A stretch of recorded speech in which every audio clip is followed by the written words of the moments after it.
नमस्कार दोस्तों, मैं हूं बिट्टू कुमार और मेरे यूट्यूब चैनल में आपका स्वागत है। दोस्तों, आज आपके बीच एक नया सीरीज लेके आए हैं।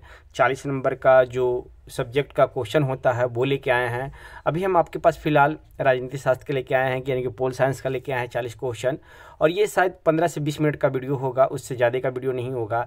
इसमें आपको ये देखना होगा, अगर आपके पास पेन कॉपी है तो उसमें टिक लगा के देखिए कि मेरा 40 में कितना सही जाता है। अगर आपका 28 और 30 के बीच में रहता है तो ओवरऑल समझिए कि आपका प्रैक्टिस बहुत अच्छा है। अगर इससे नीचे है तो उस क्वेश्चन पे आप मेहनत कीजिए जो क्वेश्चन आपके गलत जा रहा है। अगर आपका रिस्पॉन्स अच्छा मिला तो इतिहास का भी लेके आएंगे, भूगोल का भी लेके आएंगे, अर्थशास्त्र का भी लेके आएंगे, साइंस का भी हम आपके पास लेके आएंगे। जो 40 क्वेश्चन होता है 6 to 8, 1 to 5, 9, 10 का लेके आएंगे। अगर 11, 12 का भी प्रैक्टिस सेट का अगर आपका मांग कर रहा है तो 80 नंबर का वो भी प्रैक्टिस सेट हम आपके बीच लेके आएंगे। तो चलिए दोस्तों शुरू करते हैं।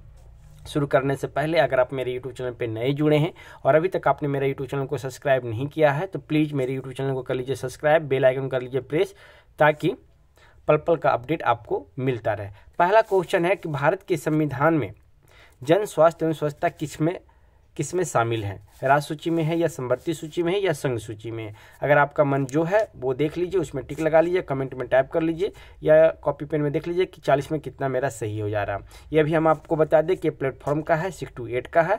अगर आपका और भी मांग रहा तो घटना चक्र का भी लेके आएंगे, यूथ का भी लेके आएंगे, कृत प्रकाशन का भी लेके आएंगे। जितने भी प्रकाशन का आता है सब प्रकाशन के आपके पास हम लेके आएंगे। एडिटोरिया का भी लेके आएंगे।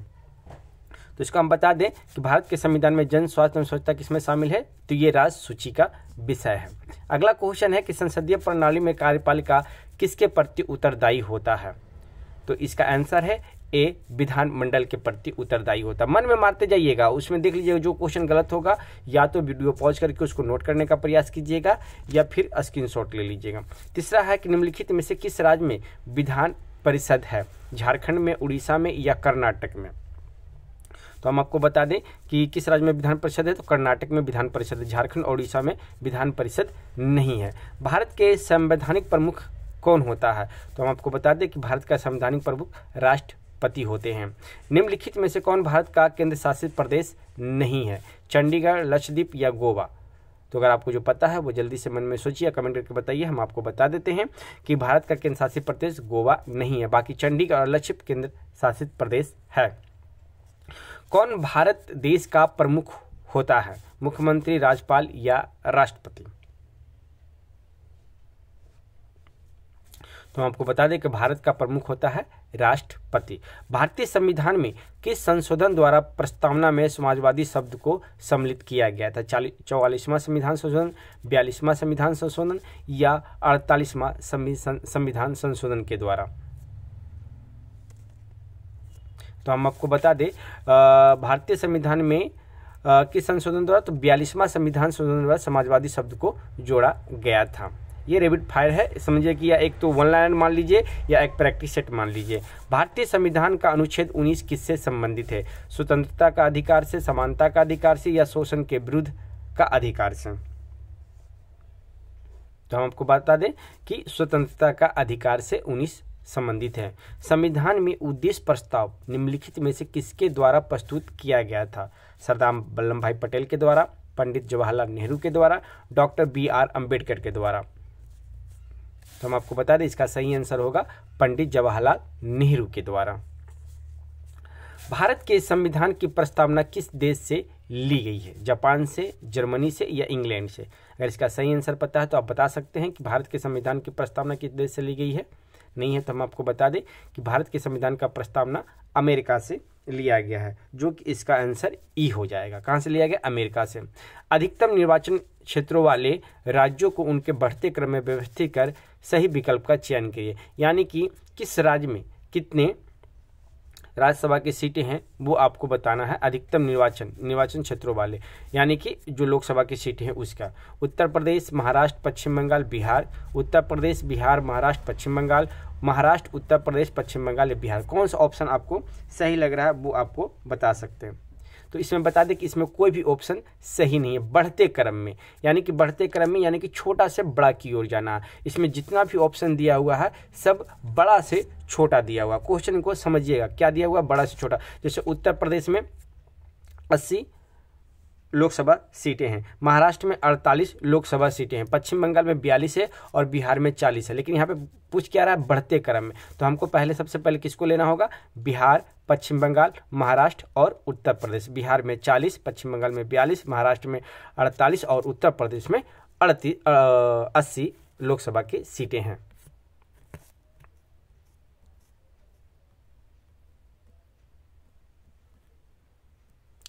इनमें से कौन संविधान सभा का सदस्य नहीं था? शरद चंद्र बोस, सरोजिनी नायडू, मौलाना अबुल कलाम आजाद। अब बताइए इसमें कौन आपका आंसर सही लग रहा है? जो सही लग रहा है वो आप हमें कमेंट करके बता सकते हैं।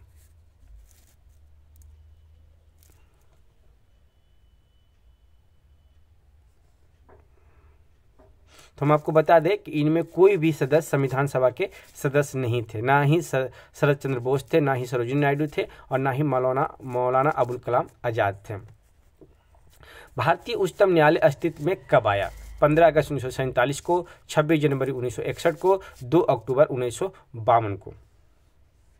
तो हम आपको बता दें कि भारतीय उच्चतम न्यायालय इसमें से किसी में भी नहीं आया है। 26 जनवरी 1950 को भारतीय उच्चतम न्यायालय अस्तित्व में आया था। विश्व के किस देश द्वारा 1948 से लेकर 1989 के मध्य रंगभेद का एक आधिकारिक नीति की तरह पालन किया गया है? किस देश के विरुद्ध? दक्षिण अफ्रीका, चीन और अमेरिका। तो इसका हम बता दें, इसका सही आंसर होगा दक्षिण अफ्रीका, जो है कि 1948 से लेकर 1989 के बीच तक ये रंगभेद का शिकार होते रहे हैं। मंडल आयोग ने 1980 की अपनी रिपोर्ट में सरकारी नौकरियों में सामाजिक एवं शैक्षणिक तौर पर पिछड़े वर्गों को कितने प्रतिशत आरक्षण की संस्तुति की थी? तो ये सब पता है, कितने प्रतिशत? 27% आरक्षण की संस्तुति की गई थी। कौन सा मौलिक अधिकार, देख सकते हैं, कौन सा मौलिक अधिकार संविधान का हृदय एवं आत्मा कहलाता है? समानता का अधिकार, धार्मिक स्वतंत्रता का अधिकार या सांस्कृतिक एवं शैक्षणिक का अधिकार? हमको बता दें इसमें से कोई भी इसका सही आंसर नहीं है। इसका जो सही आंसर होगा वो अनुच्छेद 32 है। संवैधानिक उपचार का अधिकार इसमें दिया गया है। कौन सा अधिकार अल्पसंख्यकों के प्रति विशेष है? धार्मिक स्वतंत्रता का अधिकार, स्वतंत्रता का अधिकार, संवैधानिक उपचारों का अधिकार। अब बताइए इसमें से कौन सा आंसर सही है?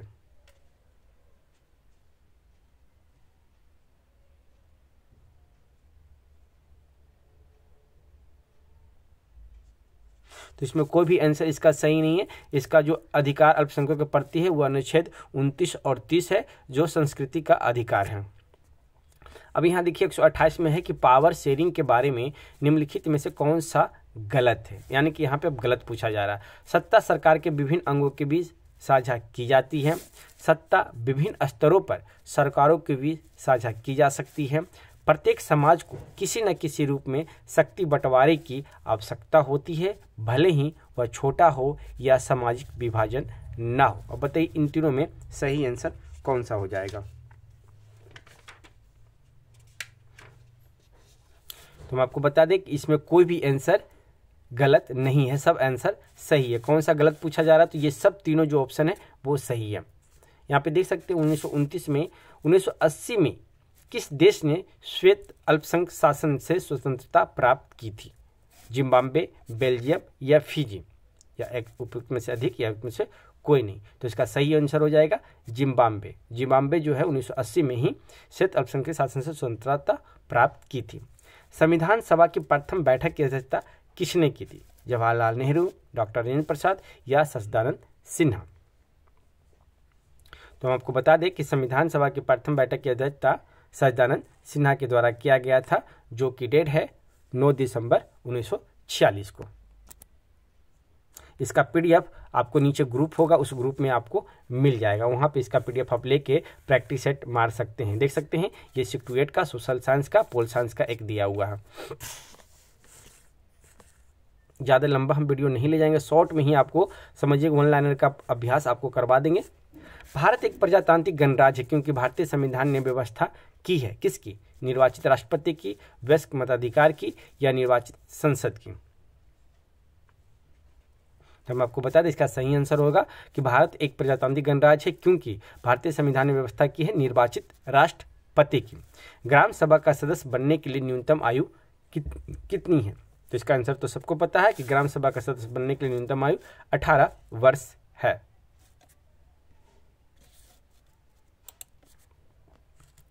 भारतीय संसद में शामिल होते हैं कौन? लोकसभा एवं राष्ट्रपति, लोकसभा में राज्यसभा, राष्ट्रपति, लोकसभा एवं राज्यसभा कौन शामिल होते हैं? तो हम आपको बता दें कि इसका सही आंसर होगा कि भारतीय संसद में शामिल होते हैं राष्ट्रपति, लोकसभा एवं राज्यसभा, तीनों मिलकर संसद का निर्माण किया जाता है। 134 में है कि भारतीय संविधान का कौन सा अनुच्छेद यह व्यवस्था करता है कि निर्वाचनों का अधीक्षण, निर्देशन और नियंत्रण निर्वाचन आयोग में निहित होगा, यानी कि कौन सा अनुच्छेद कहता है? 324, 289 या 239? तो हमको बता दें इसका सही आंसर होगा 324। अनुच्छेद 324 में निर्वाचन आयोग का प्रावधान किया गया है। ग्राम पंचायत निम्नलिखित किसके प्रति उत्तरदायी होता है? पंचायत समिति, जिला परिषद या खंड विकास पदाधिकारी, जिसको ब्लॉक में बीओ बोलते हैं, उसके द्वारा कहा गया है। इसका सही आंसर क्या हो जाएगा? तो इसमें कोई भी आंसर इसका सही नहीं है। ग्राम पंचायत ना तो पंचायत समिति के प्रति उत्तरदायी होता है, ना जिला परिषद के, ना प्रखंड विकास पदाधिकारी के प्रति होता है, वो ग्राम सभा के प्रति उत्तरदायी होता है। ग्राम पंचायत ग्राम सभा के प्रति उत्तरदायी होते हैं। जब विधायिका का समान कार्यकाल समाप्त होने से पूर्व चुनाव होता है तो उसे क्या कहा जाता है? मध्य अवधि चुनाव, उपचुनाव या आम चुनाव? तो हमको बता दें इसका सही आंसर होगा मध्य अवधि चुनाव। बीच में जब चुनाव होगा तो इसको मध्य अवधि चुनाव बोला जाता है। भारत का राजधर्म कौन है? हिंदू, बौद्ध या जैन धर्म? तो इसमें हम बता दें 137 का सही आंसर होगा भारत का कोई भी राजधर्म नहीं है, ना ही हिंदू है, ना ही बौद्ध है, ना ही जैन है। इसका आंसर ई हो जाएगा। आधुनिक समय में किस देश ने सर्वप्रथम महिलाओं को मतदान का अधिकार प्रदान किया है? England, New Zealand, United states of America? तो मैं आपको बता दें कि आधुनिक समय में न्यूजीलैंड ने सर्वप्रथम महिलाओं को मतदान का अधिकार प्रदान किया है। तो इसका आंसर बी हो जाएगा।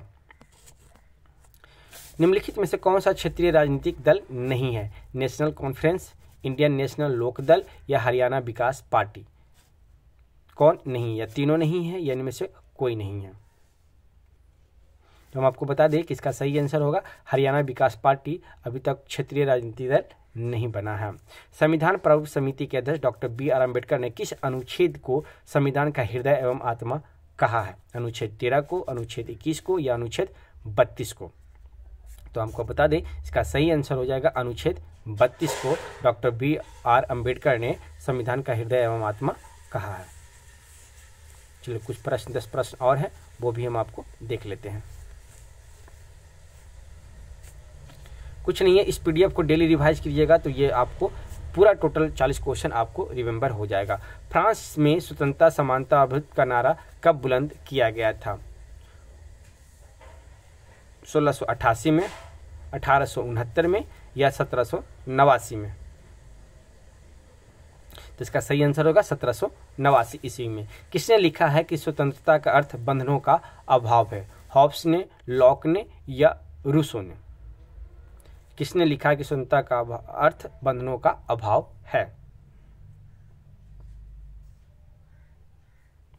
तो इसका सही आंसर हो जाएगा हॉब्स। हॉब्स ने लिखा है कि स्वतंत्रता का अर्थ बंधनों का अभाव है। किसने कहा कि मनुष्य स्वतंत्र रूप से जन्म लेता है लेकिन सभी जगह वह बंधनों में रहता है? ग्रीन, रूसो या स्पेंसर? तो इसका सही आंसर हो जाएगा रूसो।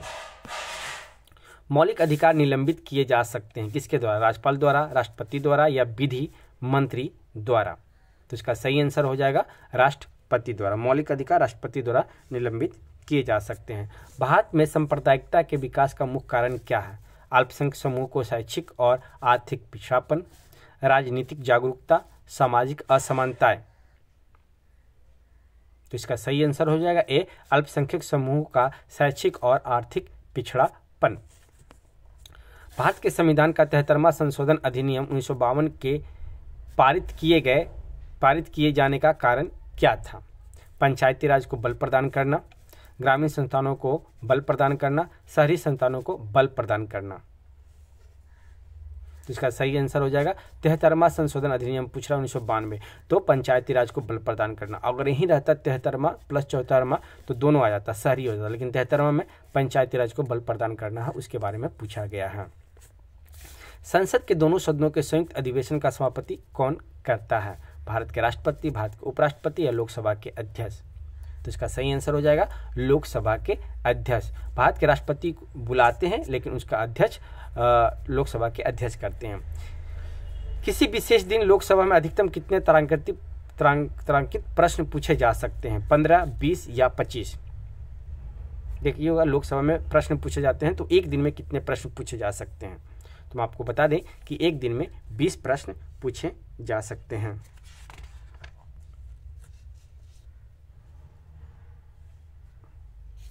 लोकसभा के निर्वाचन क्षेत्रों का सीमा निर्धारण पिछली बार निम्नलिखित में से किस ईस्वी सन में किया गया था? 1970 ईस्वी में, 1973 ईस्वी में, 1976 ईस्वी में? जो सही है वो आप बताइए। लोकसभा के निर्वाचन क्षेत्रों का सीमा निर्धारण 1973 ईस्वी में पिछली बार किया गया था, जो कि अब अगले बार होगा। भारत के प्रथम महिला प्रधानमंत्री कौन थी? श्रीमती इंदिरा गांधी, श्रीमती सीमाओ भंडारनायके, श्रीमती बेनजीर भुट्टो? तो आपको बता दें कि भारत के प्रथम महिला प्रधानमंत्री श्रीमती इंदिरा गांधी थी। अगर वे विश्व के पूछते तो श्रीमती सीमाओ भंडारनायके हो जाते। तो ये 40 प्रश्न हमने आपको बताए दोस्तों। ये वीडियो आपको कैसा लगी आप हमें कमेंट करके बता सकते हैं, और इसका पीडीएफ पाने के लिए नीचे वीडियो लिंक दिया हुआ है, वो ग्रुप आप ज्वाइन कीजिए, वहाँ पे आपको अपडेट मिलता रहेगा।